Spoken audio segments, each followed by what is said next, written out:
Hi families, எல்லாரும் எப்படி இருக்கீங்க? எல்லாரும் சந்தோஷமா இருக்கீங்கன்னு நம்புறேன்.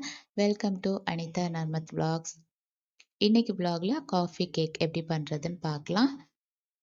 காஃபி கேக் பண்ணுறதுக்கு ரூம் டெம்பரேச்சரில் இருக்கக்கூடிய 3 எக் எடுத்திருக்கேன். எக் ஒயிட்டும் எல்லோவும் செப்பரேட்டாக பிரித்து எடுத்திருக்கேன். இப்போ எல்லோ எக்கை வந்து நல்லா மிக்ஸ் பண்ணிக்கலாம். இப்போ 1 கப் சுகர் சேர்த்துருக்கேன். அதை 3 டைமாக நம்ம சேர்த்து மிக்ஸ் பண்ணிக்கணும். ஏன்னா சுகர் வந்து நல்லா மெல்ட் ஆகிடணும். அப்போ தான் கேக் நல்லா இருக்கும் சாப்பிட்றதுக்கு.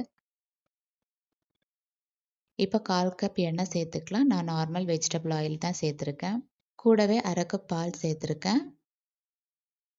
1 டேபிள் ஸ்பூன் வெனிலா எசன்ஸ் எல்லாம் சேர்த்து நல்லா மிக்ஸ் பண்ணிக்கலாம்.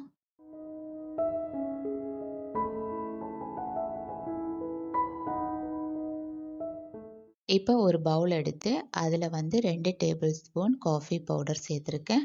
கூடவே 2 டேபிள் ஸ்பூன் ஹாட் வாட்டரும் சேர்த்துருக்கேன். நல்லா மிக்ஸ் பண்ணிவிட்டு எக் யோக் மிக்ஸ் பண்ணி வச்சுருக்கோம் இல்லையா, அதிலேயே சேர்த்து மிக்ஸ் பண்ணிக்கலாம் நல்லாவே.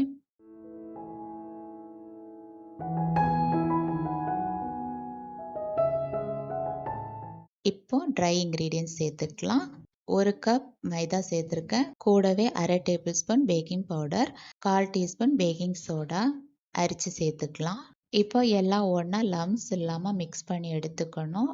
கட் அண்ட் ஃபோல்டு மெத்தடில் மிக்ஸ் பண்ணி எடுத்துக்கலாம். விஸ்க் வச்சு மிக்ஸ் பண்ணியாச்சுன்னா ஒரே பொசிஷனில் மிக்ஸ் பண்ணி எடுத்துக்கணும். இல்லை ஸ்பேச்சுலா நம்ம யூஸ் பண்ணுறோம் அப்படின்னா கட் அண்ட் ஃபோல்டு மெத்தடில் மிக்ஸ் பண்ணி எடுத்துக்கலாம். இப்போ எக் ஒயிட்டை வந்து பீட்டரில் மிக்ஸ் பண்ணி எடுத்துக்கலாம். நல்லா ஃப்ளஃபியாக க்ரீமாக வரணும், அந்தளவுக்கு மிக்ஸ் பண்ணி எடுத்துக்கணும். கூடவே 1 டீஸ்பூன் வெனிலா பவுடர் சேர்த்துருக்கேன். இப்போ எல்லாம் சேர்த்து நல்லா பீட் பண்ணி எடுத்துக்கலாம். இப்போ நல்லா பீட் ஆகிடுச்சு, பார்த்தீங்கன்னா தெரியும். க்ரீமி டெக்ஸ்சரில் வந்திருக்கு. கொஞ்சம் லிக்யூடாகவும் கொஞ்சம் க்ரீமி டெக்ஸ்சர்லேயும் வந்திருக்கு.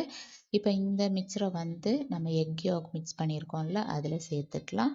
சேர்த்து விஸ்க் வச்சு நல்லா மிக்ஸ் பண்ணி எடுத்துக்கணும். நான் 8 இன்ச் பேன் எடுத்திருக்கேன். அதில் வந்து ஆயில் க்ரீஸ் பண்ணிவிட்டு பேஷ்பன் பேப்பர் வச்சுருக்கேன். இப்போ இந்த மிக்சரை எடுத்து அதில் ஊற்றிக்கலாம்.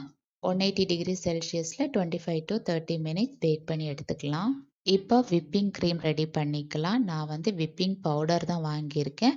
ஒரு பேக்கெட்டில் வந்து 30 கிராம்ஸ் இருக்கும். நான் 2 பேக்கெட் சேர்த்துருக்கேன், 60 கிராம்ஸு. கூடவே 1 கப்பு கோல்டு மில்க் சேர்த்துருக்கேன். இது கூடவே 1 டேபிள் ஸ்பூன் பவுடர் சுகர் சேர்த்துருக்கேன். எல்லாம் சேர்த்து நல்லா பீட் பண்ணிக்கலாம். இப்போது இது கூடவே கொஞ்சமாக ஃப்ளேவருக்காக காஃபி மிக்சர் சேர்த்துருக்கேன்.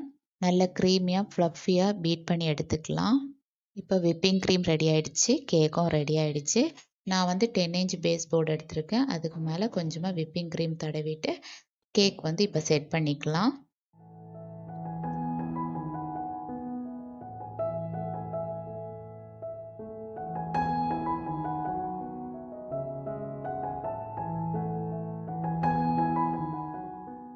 கேக் செட் பண்ணி முடிஞ்சிச்சு.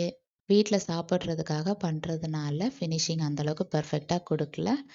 ஜஸ்ட்டு க்ரீம் அப்ளை பண்ணிவிட்டு கூடவே சாக்லேட் வந்து கிரேட் பண்ணி வச்சுருக்கேன். அதையும் சைடில் அப்ளை பண்ணி மேலேயும் போட்டு முடிச்சாச்சு.